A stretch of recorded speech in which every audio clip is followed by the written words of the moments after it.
मैं आपको बताने जा रहा हूं कि हनुमान जी पूर्ण मनुष्य रूप में कैसे आए।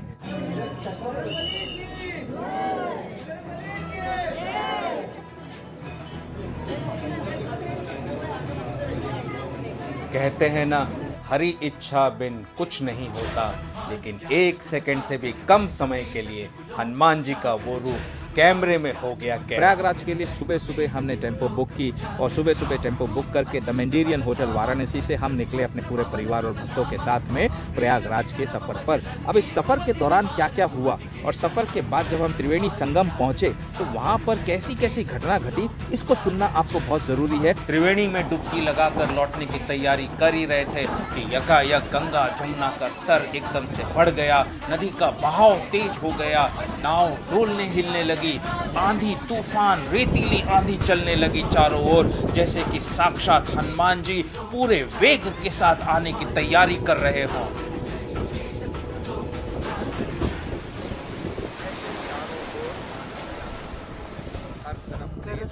ये सब संकेत दे रहा था कि राम कथा शुरू होने वाली है और हनुमान जी आने वाले। कैसे हनुमान जी महाराज साक्षात मनुष्य रूप में आए रामायण सुनने के लिए, राम कथा सुनने के लिए।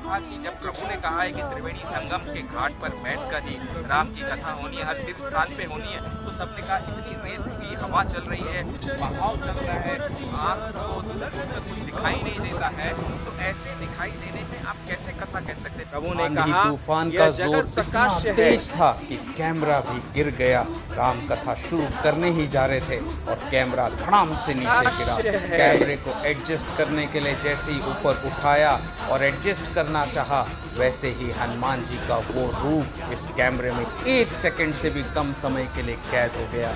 ये हनुमान जी इस रूप में आए, हाथ में झाड़ू लिए, जैसे वो गदा ने झाड़ू का रूप धारण कर लिया और हनुमान जी ने गरीब व्यक्ति का रूप धारण कर लिया। राम कथा सुनने के लिए इस स्थान पर वे पूरी रामायण कथा होते हुए बैठे रहे, कैमरे के डंडे को भी पकड़कर मेरे सामने बैठे रहे और पूरी राम कथा उन्होंने सुनी।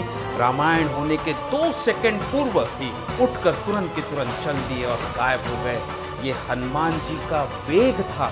सुबह 9:30 बजे तो 43 डिग्री टेम्परेचर था और 1:30 बजे के करीब वातावरण ऐसा चेंज हुआ कि गंगा जमुना सरस्वती का लेवल ऊपर बढ़ गया, पानी का बहाव बढ़ गया, आंधी रेतीली तूफान चलने लगी और हनुमान जी आए।